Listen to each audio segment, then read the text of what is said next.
앞에서도 했듯이 이제 전류가 흐르려면은 전압이 필요하다는 거, 물 높이 차가 필요해야지 전류가 위에서 아래로, 전위가 높은 곳에서 낮은 곳으로 흘러갈 수 있다 그랬다. 자, 전류에 또 다른 영향을 주는 게 바로 뭐냐면, 전류가 흘러갈 때 누구냐? 그럼 저항이다. 저항을 우리가 뭐라고 부르냐면 전류의 흐름을 방해하는 정도로 우리가 저항 그렇게 말을 해.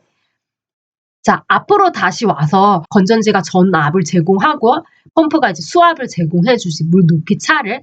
자, 그때 이제 얘가 마냥 이렇게 흘러갈 수 있는 게 아니야. 그럼 뭐가 있는데? 요 안에 돌멩이가 있잖아. 그럼 돌멩이가 있으면 있을수록 어떻게 되냐면 얘가 물의 흐름이 자꾸 약해지지. 돌멩이가 어떤 역할을 한다? 물이 잘 흘러가지 못하는 역할을 한다. 그럼 여기도 마찬가지로 이 전기 회로도 마찬가지로 이 돌멩이 역할을 하는 게 있어. 그럼 걔가 누구냐? 그러면 전구 안에 있는 저항. 얘는 이렇게 생겼거든. 요 저항이 있잖아. 저항이 이제 흐름을 방해하는 역할을 해. 물의 흐름을 방해하는 돌멩이처럼 전화가 흘러가는 걸 방해하는 역할이 바로 이 저항이라고 말을 하는 거야. 자, 따라서 저항을 앞으로 기호로 이렇게 나타낼 거고, 그리고 R을 구해라. 그러면 저항의 기호는 R 그렇게 표시를 해. 그럼 R을 구해라. 그러면 우리는 뭐를 구하는 건지 알 수가 있는 거야. 저항을 구해라라는 거 알 수가 있는 거다. 그리고 R이 예를 들어서 이제 10이다. 그러면 우리는 거기다 이제 오른쪽에다 뭘 쓸 거냐면 저항의 단위 요거를 쓸 거야. 얘가 바로 누구냐면 저항의 단위를 나타내는 거다. 그래서 항상 숫자 뒤에서 요 단위를 꼭 써줘야 돼. 그래야지 저항을 올바르게 표기를 한 거야. 자, 그러면 우리는 이제 저항의 뜻이 뭔지는 알았어. 그 물의 돌멩이 역할처럼 전류의 흐름을 방해하는 게 이제 저항이란 거 알았어.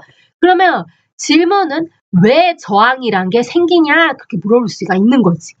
아까 우리가 앞에서도 말했듯이 요 전기 도선은 우리가 이제 이 건전지랑 이제 그 형광등을 이렇게 전구를 연결했을 때, 도선을 연결했을 때, 이 도선은 바로 뭐로 이루어져 있다고 했냐면 원자로 이루어졌다고 했어. 이 모든 물질은 원자로 이루어졌다고 했잖아. 그래서 그 도선을 확대시키면 원자 핵과 그 다음에 전자가 있는 거지. 그 전자가. 원자 핵과 그 다음에 전자가 있잖아. 원자 핵과 전자. 근데 실제적으로 우리가 이동하는 게 누구라고 했냐면 마이너스 전자가 실제로는 이동한다 그랬어. 마이너스 전자 이동할 때마다 전류에 기여를 하는데, 근데 이제 얘가 마이너스 전자가 이렇게 이동을 하는데 바로 이 플러스가 이제 플러스가 부피가 크잖아. 그러니까 얘 때문에 길이 가로 막혀진다는 걸 알 수가 있는 거야. 우리가 예를 들어서 이제 고속도로를 타고 자동차를 이렇게 운전을 하는데 요 앞에 이제 차들이 굉장히 많으면 많을수록 어때? 운전을 하기가 뻥 뚫어서 얘를 운전하기가 쉽지가 않지. 원자 핵도 똑같은 역할을 하는 거야. 바로 전자가 이렇게 이동해서 잘 흘러가야지 전류가 흐르는데, 근데 앞에 누가 가로막고 있냐? 이 원자 핵이 자꾸 가로막고 있기 때문에 얘가 충돌하고 계속 충돌하는 거지.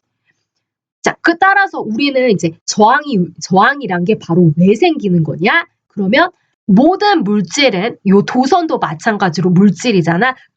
이 도선 안은 원자로 이루어져 있고 그 원자 안에는 원자 핵과 전자가 있는데 전자가 가는 길을 방해꾼의 역할을 하는 플러스 원자 핵이 가로막기 때문이다. 어떻게 가로막냐? 마이너스 전자가 원자 핵 때문에 부딪히고 충돌을 하는 거지. 따라서 저항이란 게 왜 생기는 거냐? 그러면 바로 플러스 원자 핵과 충돌하기 때문에 생기는 거다.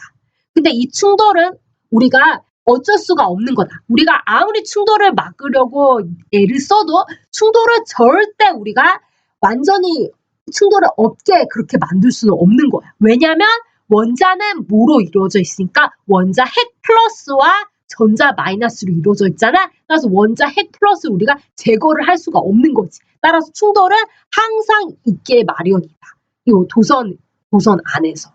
자, 그러면 우리가 여기서 이 마이너스 전자가 원자 핵과 혹은 원자와 충돌을 많이 하면 할수록 어떻게 된다는 걸 알 수가 있다. 바로 충돌이 심하다 그러면은 저항이 어떻다? 커진다라는 걸 알 수가 있는 거지. 여기서 말하는 저항은 전기적 저항을 말을 하는 거다. 자, 그러면 그 저항이 커지는 거는 이제 누구의 영향을 받냐면 네 가지 영향을 받아. 자, 지금 여기서는 세 가지를 말을 했는데 다음 슬라이드에 가서 이제 네 번째를 얘기를 할게. 첫 번째는 뭐냐면 길이. 그러면 길이가 길어진다? 그럼 도선의 길이가 예를 들어서 여기는 한 1m라고 해보자. 그럼 예를 들어서 이렇게 2m, 2배로 이렇게 증가하잖아? 그러면 저항도 영향을 받아. 왜 영향을 받냐? 저항, 이 길이가, 도선의 길이가 커진 만큼 그만큼 뭐가 또 있기 때문에 원자 핵이, 구성하는 원자 핵의 개수도 똑같이 증가를 하잖아? 따라서 이제 전자의 흐름이 어떻게 되는 거야? 방해를 더 받게 되는 거지. 충돌하고 또 부딪히고 하는 거지. 따라서 충돌이 이제 길이가 커지면은 원자 핵도 자연스럽게 많아지기 때문에 충돌도 많아지고 저항도 어떻게 된다는 걸 알 수가 있어? 증가한다. 그걸 알 수가 있는 거다. 자, 따라서 길이를 우리가 렌스라고 해서 L로 나타낼 건데 L과 이제 저항은 어떤 관계라는 걸 알 수 있다? 비례 관계라는 걸 알 수가 있는 거지. 길이가 길어질수록 저항은 커진다. 자, 그 다음에 두 번째는 단면적인데 예를 들어서 얘가 1m 제곱이라고 해보고 그리고 얘는 조금 단면적이 큰 2m 제곱이라고 해보자. 자, 그러면 이제 우리가 이거를 딱 봤을 때 누가 더 잘 흐른다는 걸 알 수 있어. 마이너스 전자가. 아까도 우리가 전류는 어떻게 정의를 했냐면 단면적을 델타 t 시간 동안 얼만큼 통과하냐 그거에 따라서 전류가 결정이 됐지.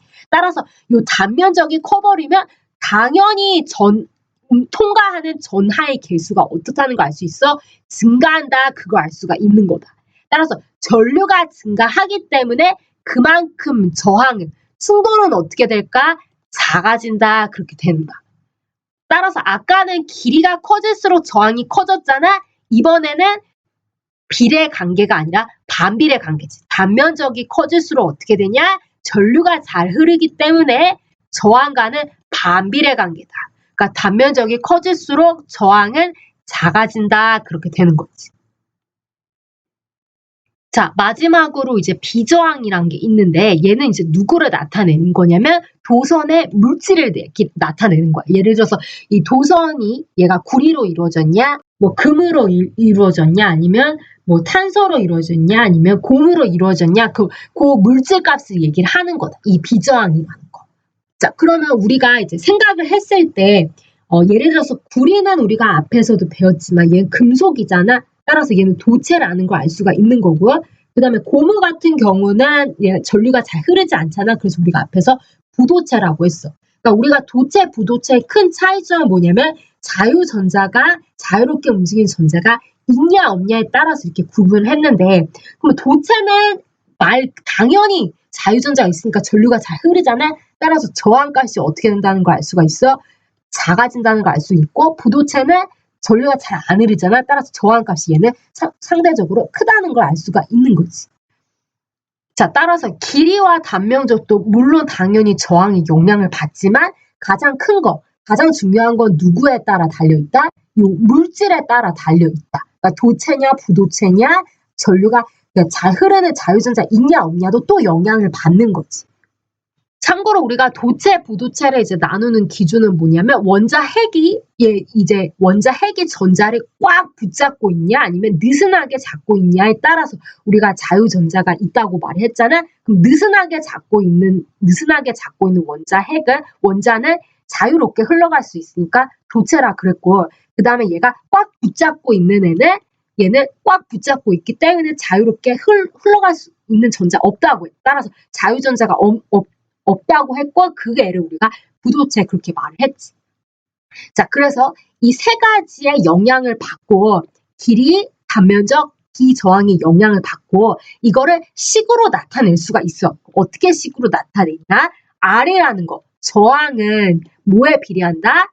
L에 비례한다고 했지. 따라서 L이 커지면 R이 커지니까 L은 분자로 가야 돼.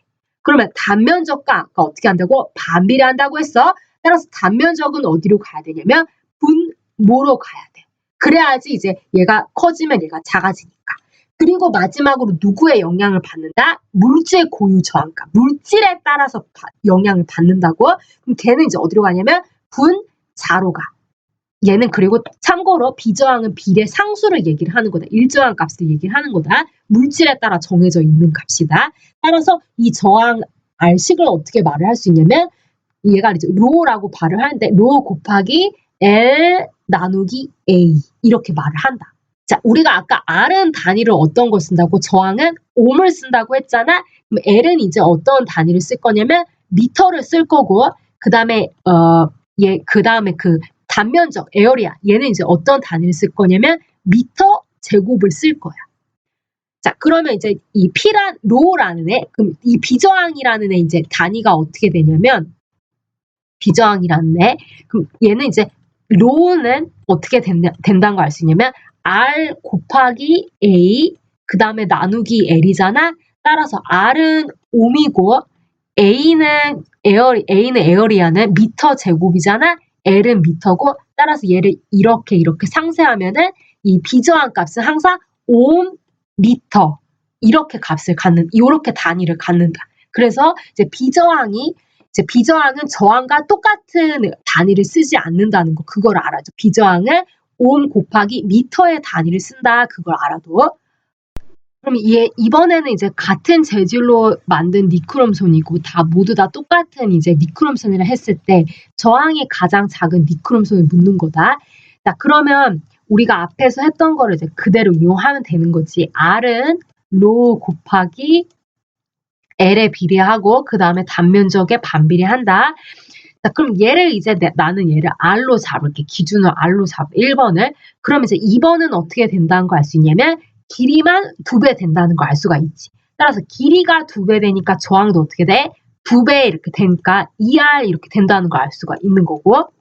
자, 그 다음에 3번으로 가면은 이제 1번과 3번을 비교하면은 길이는 똑같은데 단면적만 2배로 된 거잖아. 따라서 얘가 2배로 되니까 이제 R이 2분의 1R 이렇게 된다는 걸 알 수가 있는 거지. 2분의 1R.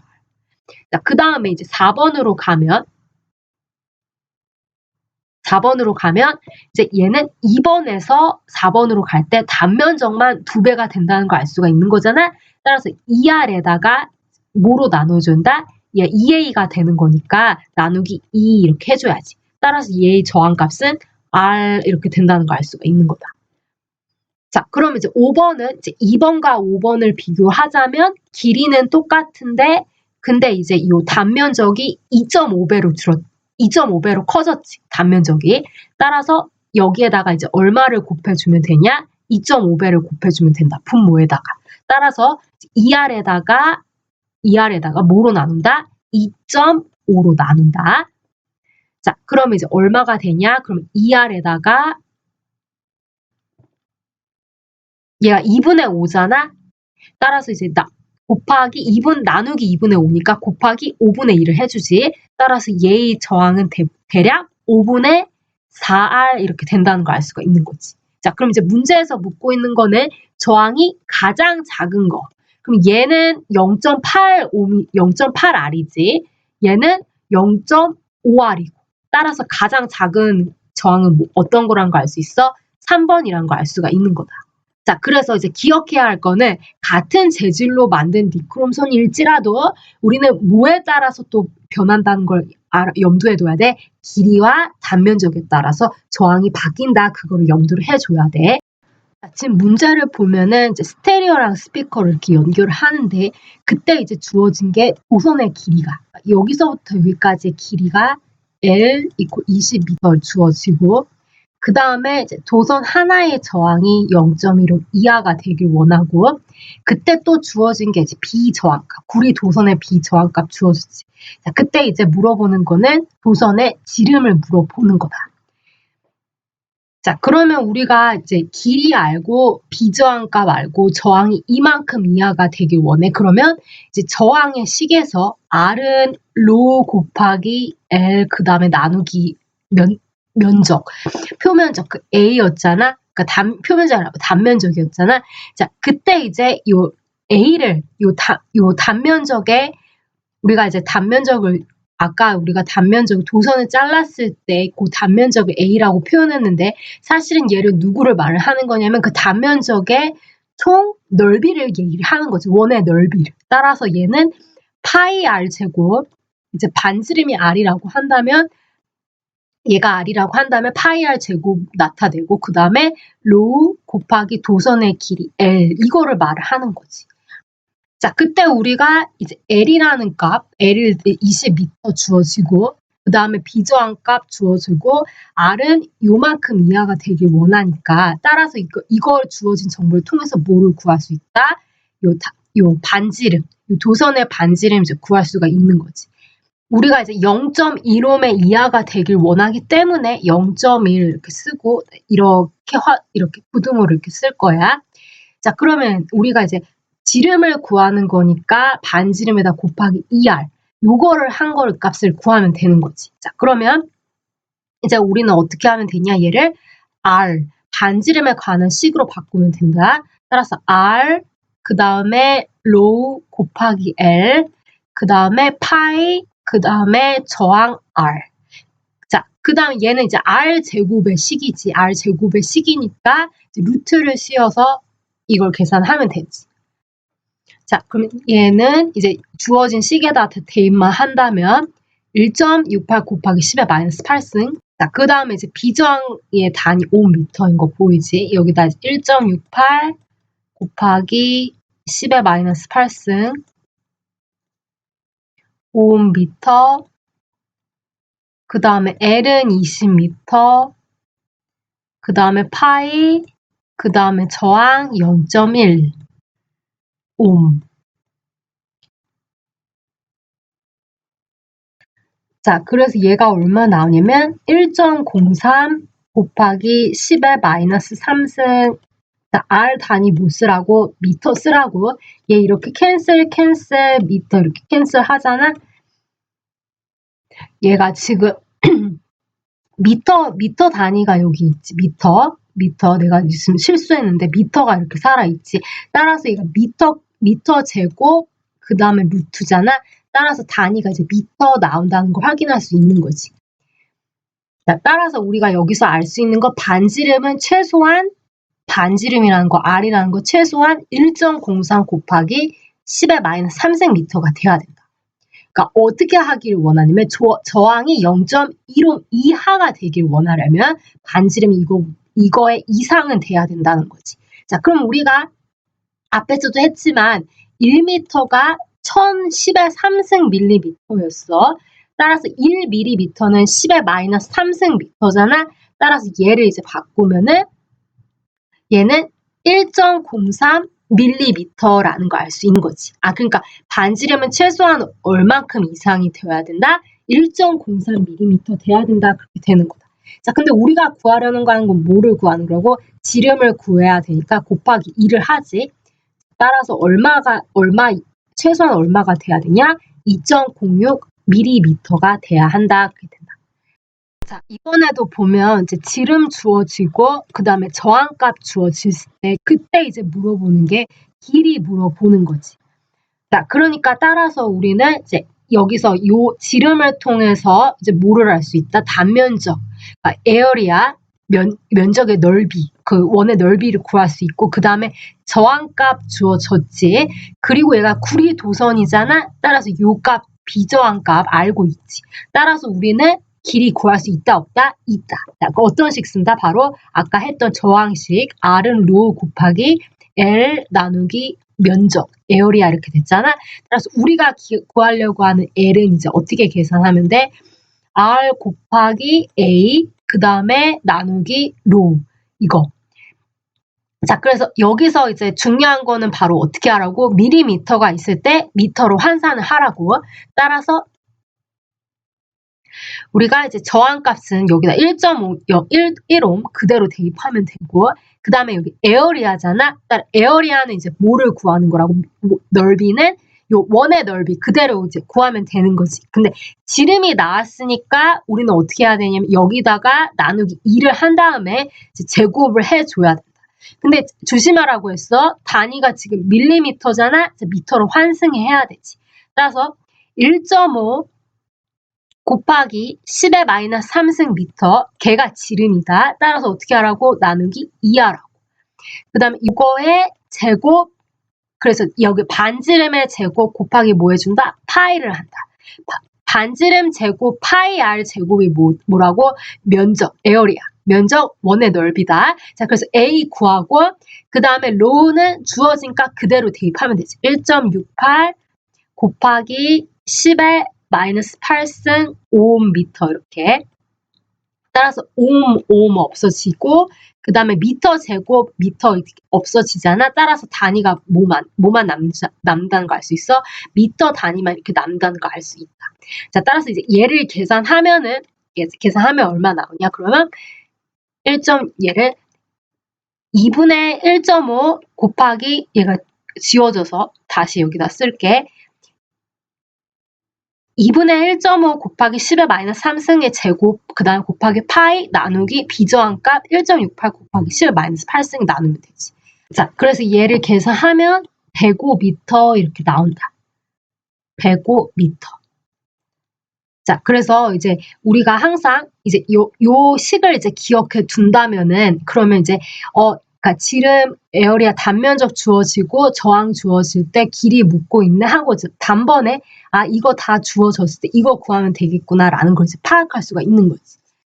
우리가 앞에서 저항이라는 거 이제 세 가지에 의존한다 그랬고, 첫 번째는 물질값, 그 다음에 도선의 길이, 그리고 단면적에 따라서 이제 영향을 받았잖아. 그래서 한 가지 말 못한 게 바로 뭐냐면 온도라는 거야. 자, 특히나 우리가 이제 R을 얘기를 했을 때 이 물질값, 로우를 얘기를 했는데, 이 비저항값은 아까 일정하다고 했는데 사실 달라지는 요인이 딱 하나 있어. 그게 바로 뭐냐면 온도라는 거지. 그러니까 온도에 어떻게 물질이 영향을 받을까? 그러면 그거는 이제 뭐로 가야 되냐면, 이제 낮은 온도와 높은 온도의 충돌론에 이제 가야 돼. 그러면 우리가 이제 우리 체온은 23.5도라고 치고, 그 다음에 예를 들어서 70도로 높인다고 했을 때, 이 물질은 어떻게 이제 행동하는 게 있냐면, 특히나 이 도선에 있는 고체 물질 있잖아. 온도가 높아지면 높아질수록 우리는 충돌이 더 크다 그렇게 말을 해. 자, 왜 충돌이 온도가 높아질수록 더 커지냐? 그러면 이 원자들이 있잖아. 도선 안에 있는 요 원자의 배열들이 어떻게 되냐면 굉장히 온도가 커지면 커질수록 빨리빨리 움직여. 얘네들이 막 운동을 하는데 움직임이 조금씩 더 빨리 움직이거든. 그렇기 때문에 이제 얘는 이제 거의 천천히 움직임이 없을 거고, 얘는 막 이렇게 여기저기 막 움직이잖아. 따라서 전자가 이동하는데 얘네들의 원자가 막 움직임이 심하기 때문에 충돌이 어떻게 될 거라는 걸 예상할 수 있어. 더 커질 거라고 예상을 할 수가 있는 거지. 그리고 온도가 낮은 애에서 상대적으로 충돌을 덜 할 거고. 자, 따라서 온도가 커질수록 왜 충돌을 한다고? 왜냐면 온도가 높아질수록 원자들이 움직임이 점점 빨라지기 때문이다. 자, 그래서 우리가 이 온도 변화에 따라서 그 비저항 값을 식으로 또 나타낼 수가 있는데, 자, 첫 번째 이 로우 제로는 이제 로우 0은 뭐를 하냐면 기준 온도, 그러니까 보통 우리 그 일상 온도 있잖아. 그러니까 일상의 온도 23도 얘기하고, 그때 비저항 값을 얘기를 하고, 그 다음에 그때 온도, 그러니까 23도에서의 기준 온도에서 비저항 값이 있잖아. 그걸 얘기를 하고, 그 다음에 이 T, 이제 예를 들어서 70도에서 내가 이제 비저항 값을 보고 싶다. 그러면 T에다 70도 이제 넣고, 그 다음에 그때 로우는 이제 온도 T에서의 비저항을 말을 하는 거지. 자, 얘를 우리가 이제 식으로 간단히 얘기를 하자면 요런 뜻이지. 로우 T는 로우 제로, 그 다음에 곱하기 1 플러스 알파 델타 T잖아. 따라서 델타 T 온도의 변화가 커지면 커질수록 이 비저항 값, 로우 값은 어떻게 된다는 걸 알 수 있어? 커진다는 걸 알 수가 있는 거지. 따라서 이 온도 변화와 이제 이 비저항 값은 서로 어떤 관계다? 비례 관계다. 비례 관계. 자, 그리고 우리가 이 로우라는 거는 또 R과 비례한다고 했잖아. 요 저항의 식에서.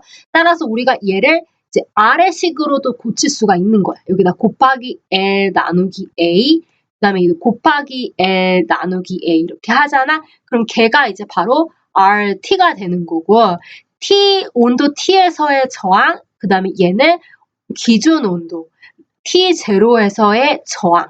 이렇게 해서 이 식을 바로 온도에 따른 저항값으로 변환할 수가 있는 거지. 근데 이 식과 이 식은 어떤 거다? 똑같은 식인 거다. 자, 그래서 이제 마지막으로 요약을 해볼게. 우리가 이제 도선의 저항, 도선이라는 애는 저항을 절대로 피할 수가 없다 그랬다. 왜냐면 항상 원자 핵과 물질의 원자 핵과 전자로 이루어지지 있는 이상 우리가 저항이라는 거는 피할 수가 없는 거다. 충돌이라는 거는. 그러면 그 충돌은 뭐에 영향이 있었냐? 길이가 커질수록, 도선의 길이가 커질수록, 그리고 단면적이 작을수록 충돌이 커지고, 또한 온도가 어떻게 될수록 온도가 커질수록 얘네들이 더 운동이 거세지니까, 운동이 빨라지니까 충돌이 심할 거고.